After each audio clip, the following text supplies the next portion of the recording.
Electrocast. Does it ever feel like you're a marketing professional just speaking into the void? But with LinkedIn ads, you can know you're reaching the right decision makers, a network of 130 million of them, in fact. You can even target buyers by job title, industry, company, seniority, skills, and did I say job title? See how you can avoid the void and reach the right buyers with LinkedIn ads. Spend $250 on your first campaign and get a free $250 credit for the next one. Get started at linkedin.com/campaign. Terms and conditions apply. Hold on to your butts. We are changing the course of history as we see it. That is what Wesley demands. Now this affects Iris. Iris, where are you? What you feel only matters to you. I do not entertain hypotheticals. The world as it is vexing enough. Iris, I have a tip for you. Don't take drugs! Or whatever movies with Wesley and Iris. Happy New Year and welcome to Or Whatever Movies. I'm your co-host Iris and I'm here with my older brother, Wesley. Today we're talking a movie from 2025, the box office sensation, the third in the franchise, Avatar, Fire and Ash. Maybe the last? Maybe the last. Maybe the last. Opening box office wasn't quite what they were hoping, but then again, it comes with the expectations of Avatar and Avatar: The Way of Water. It made a good chunk of money, but not groundbreaking money. And as such, James Cameron has said that he is willing to leave it all behind. Should this movie not perform up to expectations, he positioned 3 to have an out if necessary, and he says he would be at peace with that, but I kind of believe it's like spin, it's like marketing angling. Like reverse psychologying the audience? Yeah, I guess the most apt comparison for the Avatar series would be what, Lord of the Rings, in that it's ambitious and there's epic battles and all that kind of stuff. I was super stoked for one. Fellowship of the Ring is a great movie, and I kind of dragged myself kicking and slogging into Return of the King. And so I was like, yeah, Avatar, but there was no part of me that was like, oh my God, Avatar. And the idea of 2 more, I think, would allow for some sagging in the middle, some fatigue on people's parts where they'll be like, oh, it's inevitable.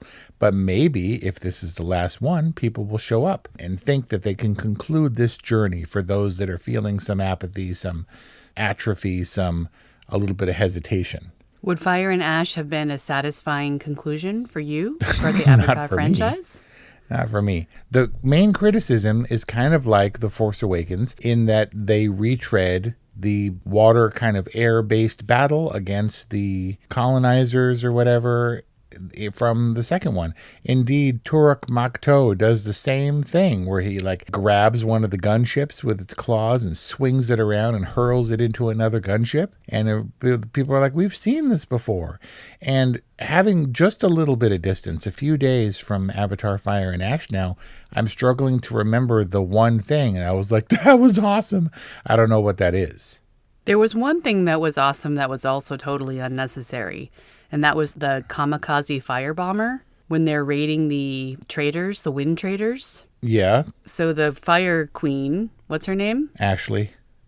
So Ashley and one of her pilot minions communicate, and then he decides that he's going to suicide firebomb the wind traders' gaseous, billowy wind sail thing. Right. When he could have just as easily fired a flaming arrow at the thing and achieved the same effect, but instead he kamikaze bombed it. Yeah, it was both awesome and completely unnecessary. Didn't they have those fire bladders that were bombing other stuff with fire?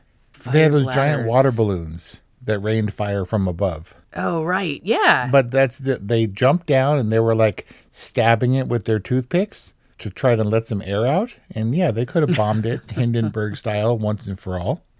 Which I guess they did, but with that one character's noble sacrifice, I suppose. So you're saying that some cool stuff, but not memorable. Well, Avatar, Fire and Ash, telegraphing my review, is really enjoyable. I think I enjoyed this experience more than I did The Way of Water. The Way of Water we did see in IMAX 3D, and it didn't work out that way. We saw it in laser, and we had comfy chairs for a very long movie.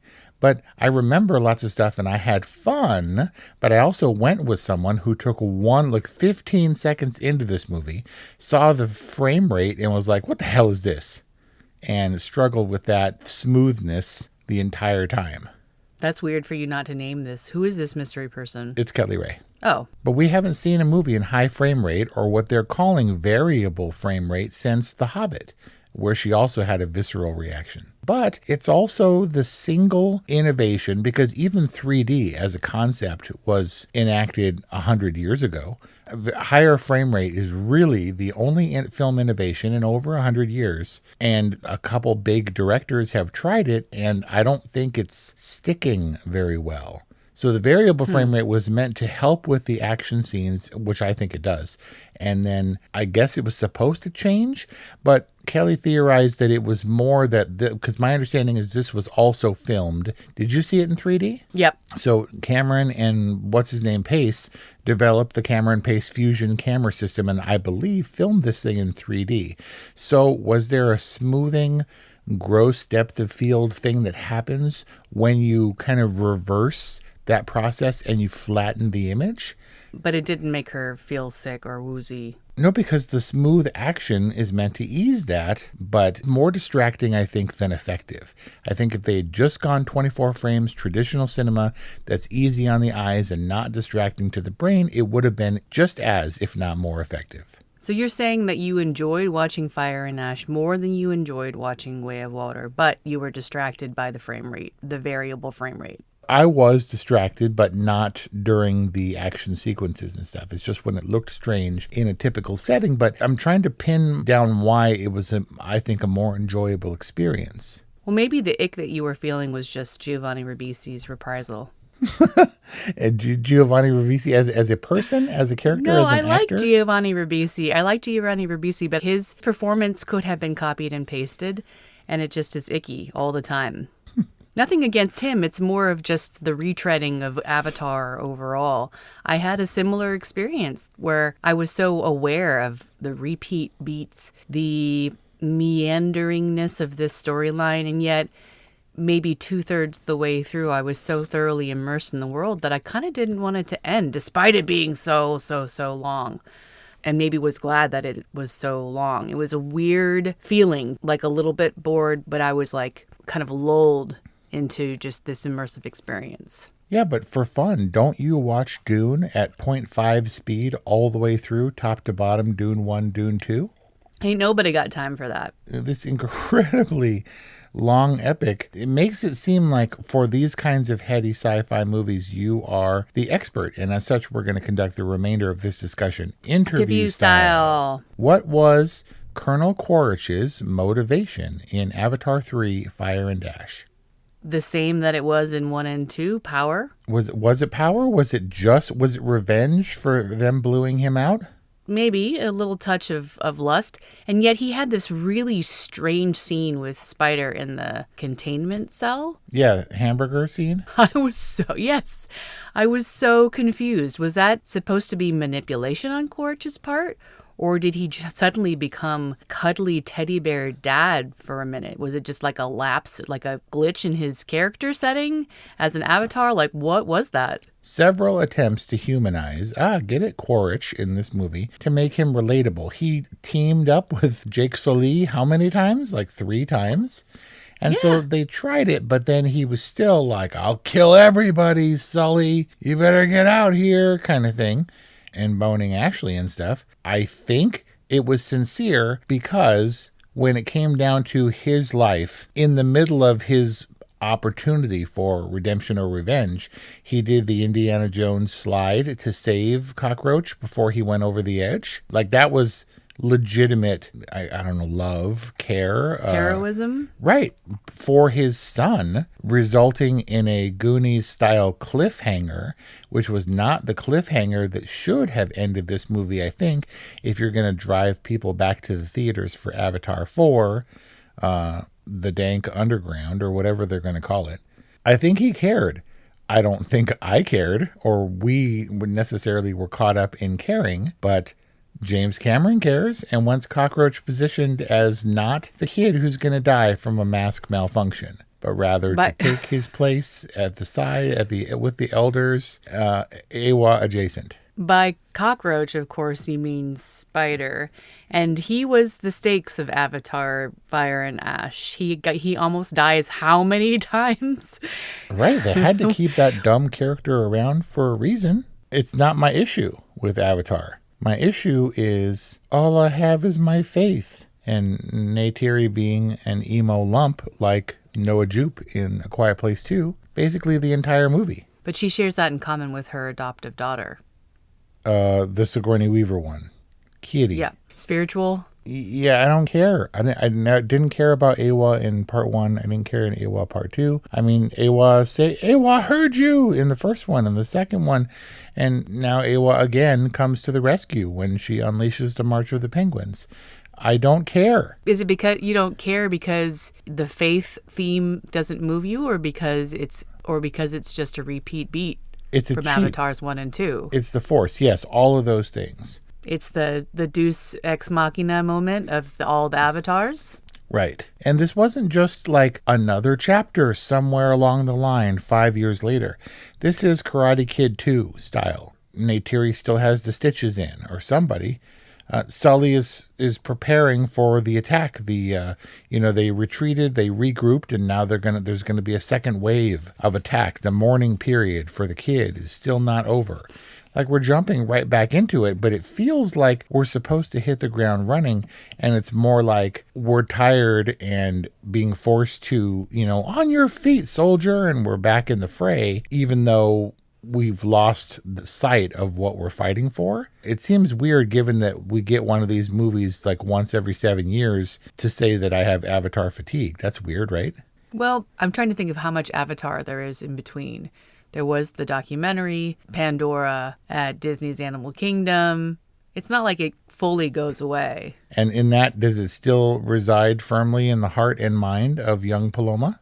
Who had an Avatar-themed birthday party? But she was schooling you. She knew the names of everyone's ikran. She was really into it. She doesn't seem all that interested in seeing 3, although I think we'll watch it. Yeah, I'm sure she will at some point. You kind of have to. Yeah. If they do 4 and 5, you're going to come out and see them, and a whole bunch of people are too.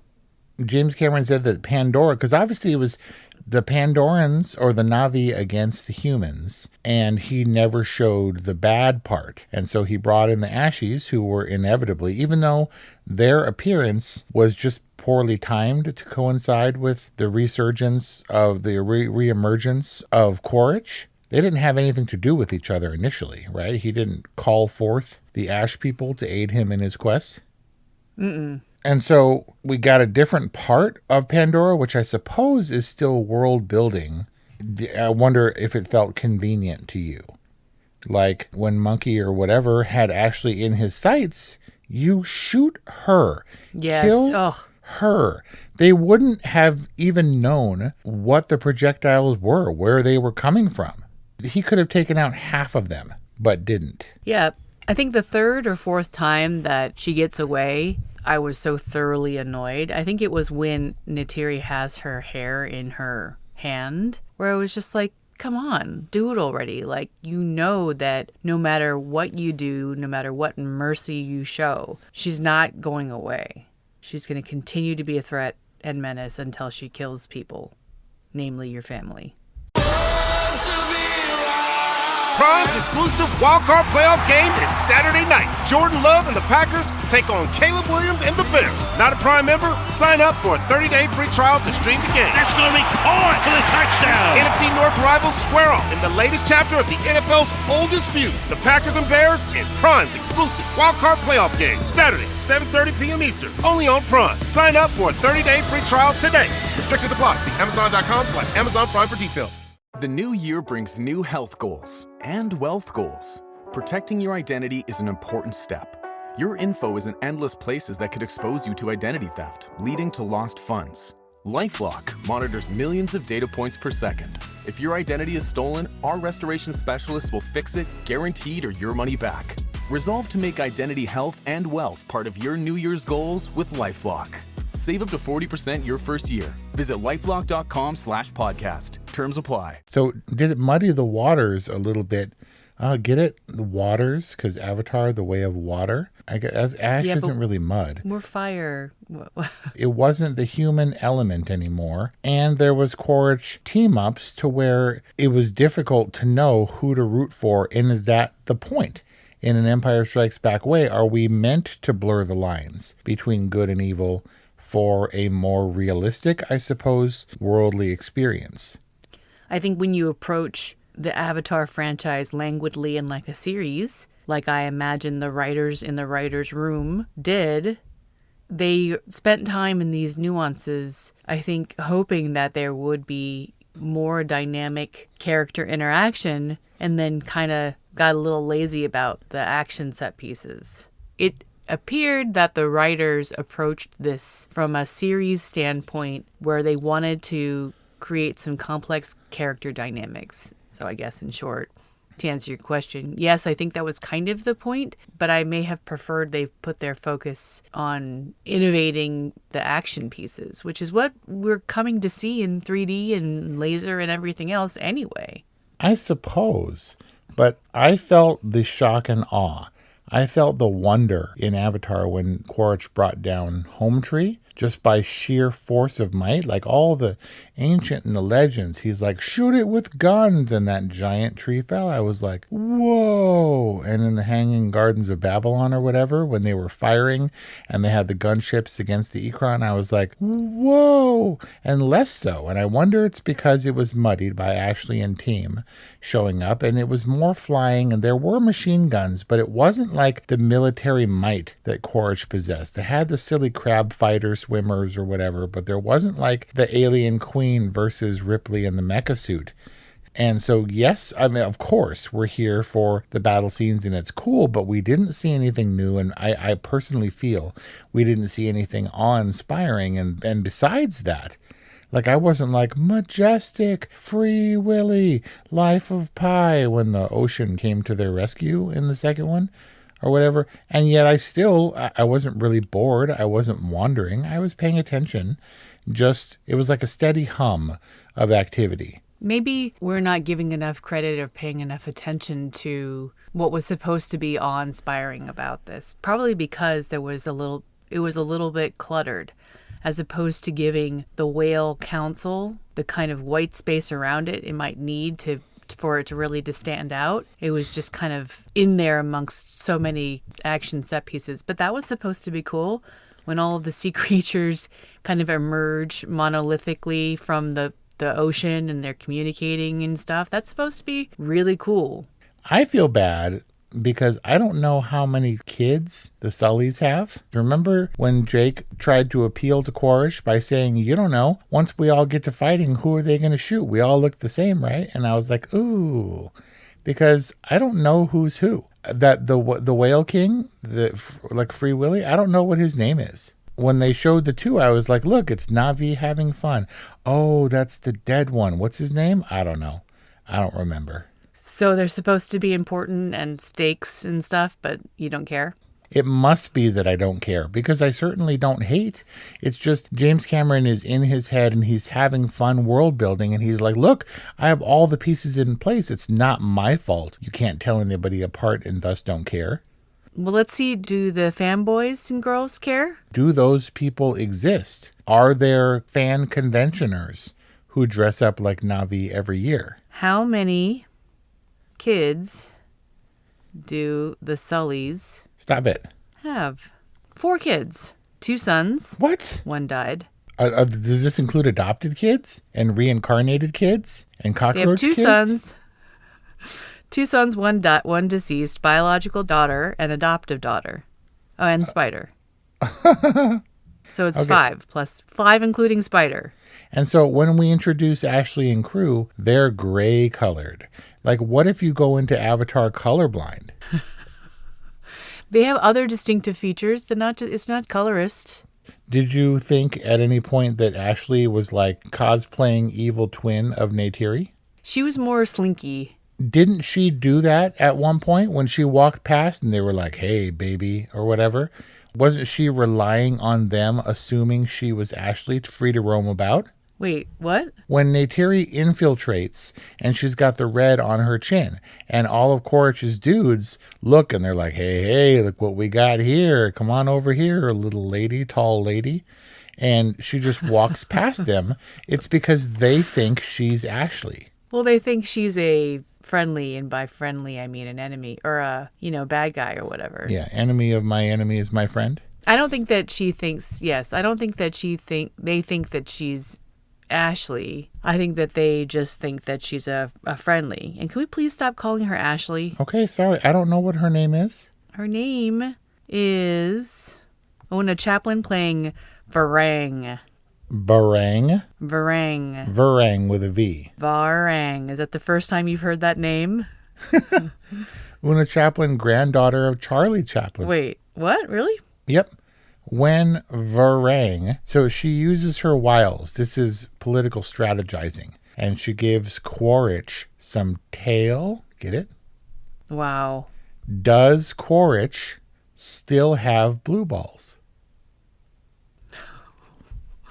I already gave Kelly that joke and she had no reaction whatsoever. I need to trot it out for the masses. We don't know anything about the Na'vi anatomy. We don't know what's going on underneath the loincloth. They're mammals. They have mammaries, strategically barely covered. Yeah, but they do it by connecting their hair things. See, do they do it specifically by connecting their hair things? Because Neytiri connected with Vurang or whatever, and Spider connected with his sister. That's true. And it's true. It's just weird. It's like a cloaca. It's like a multifunctional sex organ thing. It is his sister, but they're in love, right? Yeah, she wanted Monkey Boy to be her monkey man. What did you call the multifunctional sexual organ? The cloaca. It's like what sugar gliders and koalas and stuff have. It's a combination vagina butthole where it all comes out of there. Birds have it too. What do you mean it all comes out of there? What all comes out of there? There's a singular opening for expelling waste and also for receiving wiener. And laying egg? I guess. Or birthing infant? I haven't studied it. Robin Williams said that cloaca, or cloaca, as he said, was his favorite word. Somehow that's not surprising. Yeah. I wrote in my notes for Avatar Fire and Ash, proof, capital PROOF, of concept. What does that mean? I don't remember what it means. I think faced with this idea that Avatar was going to be a thing and knowing that retreads were going to happen, that he was going to have to go back on the story, then he needed to disappear those lines, to blend them as much as was possible. Disappear what lines? The lines between the different peoples of Pandora? Good and bad. Quaritch and Sully's, and Quaritch aligning himself with Sully consistently, Sully pulling a Navalny and just like going back, turning himself in. It's like, that's not going to work, dude. But he tried. It calls to mind the moment where Amy and I in the theater couldn't stop laughing. When he's sitting in the holding cell on display for all of the military in their, so that they could celebrate their triumph for finally capturing their mark. And he's in the appropriately Na'vi-sized orange jumpsuit. And Amy's like, why is he in that? And why do they have it? Do they have a bespoke orange jumpsuit just waiting in the holding cell for when they finally catch Jake Sully? That word doesn't mean anything. Are we gonna lose track of him if we don't put him in the orange jumpsuit? It was just whenever they dress in the humanoid clothing, it's just the whole thing is just so ridiculous. And the orange jumpsuit is just the pinnacle of it. And that's a fair argument. It's a little bit like Ferris Bueller when they're in the museum. The closer you get to the Monet or the Manet or the Impressionist painting, the kids by the water at the lakeside or whatever, the sillier kind of it becomes. They have the orange jumpsuit. That's the Clueless mentality. He tried his best. He killed one of the kids and killed the dog, in Neytiri's Ikran or whatever, killed the dad. And then you have to make sure that maybe for this giant array of characters that we feel like someone could die. Did you feel the scariness? Did it make sense that Kate Winslet's like having contractions, better ride? Like, it seems like he was trying to make up for the fact that we're going on Big Thunder Mountain again, but maybe there's an element of like a variable. There's an element of uncertainty or danger.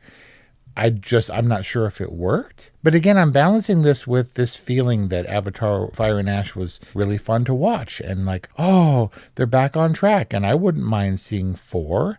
But with a little bit of distance, I can't imagine. But I've doubted James Cameron before. And what I've learned is you're not really supposed to doubt James Cameron, except that 3, 4, and 5, he parsed out to 3 different teams to help him write because the undertaking was so monumental. And when you do anything by committee, it's going to be a little wonky. And when you're baking anything, it's going to sag and collapse like a souffle in the middle if you don't watch it ultra carefully. It has to lag and cannot commit, or you realize you run the risk, like I think Avatar Fire and Ash did, of giving people an out. You know that if Avatar 4 comes around, Quaritch will fall and be like, ah, and then land on Ashley's Ikron or whatever, right? In Avatar 4? Like, he's not dead. I mean, they rebooted him how many times already? Right. What happened to Vurang or whatever? Varang? Yeah. She ran away. Ran away where? She was flying and then she saw that things were not going her way and she left. And could that be an appropriate wrap-up or the appropriate... No. How does one do it?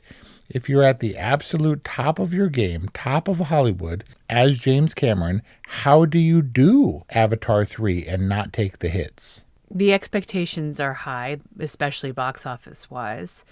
2 and 3, not cheap to make. By necessity, Avatar 2 and 3 were made by committee because it was just too big an undertaking. And James Cameron, who is a notorious controlling creative, you're saying because he wasn't to be as controlling as he typically is, that's why Avatar 3 Fire and Ash is kind of falling flat? Oh, he's never done it before. He has a responsibility. He feels a responsibility to carry this through, but it does seem like he's eyeing the emergency exits. Well, I would dare to say that, yeah, what James Cameron is feeling is his age. This year, 2026, he will at some point be 72 years old. So, okay, not as old as maybe I thought, but definitely grandfatherly in his appearance and... You think he's tired? I think that he is aware of the ticking clock and the time that these movies take, and therefore it's necessary to bring in the reserves. I kind of can't blame Fire and Ash being a repeat in the sense that they did them together.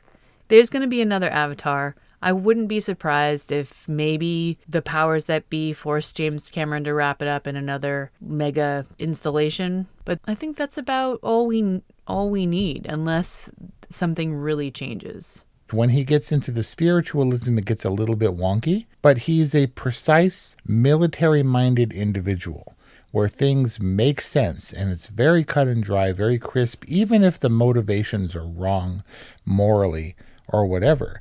But when he has to, in this movie, shoot the henchmen one by one, before, like an experienced gunman will always kill the best shot first. That's Unforgiven wisdom. And the fact that the sniper took out, I think it was Monkey or I don't know who it was, took out multiple henchmen and then got stopped for Varang or whatever is confounding. And I think James Cameron has created a world of motivations that are not his own. It's just too unwieldy and maybe feels like he's taking his hands off the wheel, which I'm not sure is what you can do for Avatar. Name one thing that you liked about Avatar Fire and Ash. But again, I had fun the whole time. I had fun. Then why are you so ho-hum? Because it feels to me like episodic television, where they're just trying to keep going. They're trying to justify the cost of 4 and 5, and it doesn't make it a perfectly contained. It's such a middle-of-the-road sequel that I enjoyed watching it, but it almost immediately left my head when I left the theater. And isn't that enough? Yes, it is enough. Like I said, I enjoyed watching Avatar Fire and Ash all the way through. If we were still giving reviews, I would definitely give this an all right. It's summed up, I think, in the theatrical experience. At the end of the movie, It's like, dun, dun, dun. And they show the title sequence or whatever. And one person clapped. And by clapped, I mean not applause, not even a slow clap. It was one smack in the silence that cracked us up. And we were waiting for the other one as if he could start a slow clap and we would all join in. Nothing. One single clap. It was the best part of the Avatar Fire and Ash experience. Symbolic, I think, of someone wanting to maybe shut the book on the Avatar story. Maybe, and maybe that will be the case. For the first time, I'm kind of okay if that happens, but I'll have to be there for Avatar 4. I just really hope they make it worth it, because we got a taste of the retread and the danger that threatens the series moving forward. I hope they don't muck it up. I hope that there's good stuff in reserve. We've got earth, we got water, we just did fire. We need at least air for there to be harmony and a balance in the Avatar universe. And the mole people. Well, I mean, weren't the Na'vi the earth people? No, they were the surface people. The land people? They were the jungle people. I'm down for another Avatar. If there's a way that I could be a part of an Avatar solution in order to see an Avatar 4 and get more of a conclusion to this world, I'm down with that, and I will be a part of that solution. James Cameron, we love you. Please sponsor us. Lightstorm, we're waiting for the call. And check out James Cameron Month, a month dedicated to discussions of James Cameron directed movies at orwhatevermovies.com or wherever you get podcasts. And we look forward to a year more of programming at orwhatevermovies.com, wherever you get podcasts, 818-835-0473, orwhatevermovies@gmail.com. Thank you for listening, and happy 2026. Welcome, explorers of the human experience. This is Let's Talk Soul, and I'm your host, Claudia Monicelli. We're not afraid of the great mysteries of existence here. Soul versus consciousness, we're on it. Spirituality versus science, we've got that covered too. Join us in navigating these profound topics with wisdom, curiosity, and a dash of audacity. Whether you're a spiritual veteran or just starting your journey, Let's Talk Soul is your passport to the unknown. Let's Talk Soul, diving into the depths of the human spirit. Subscribe now wherever you get your podcasts. Everyone has heard about the U.S. space program, but what is actually going on at NASA? Get the real story in 4 minutes or less with the NASA Daily Podcast from Electricast. Join astronauts and researchers as they conduct groundbreaking experiments, work on the International Space Station, and reach for the stars. NASA Daily, your cosmic update. Electricast. Electricast.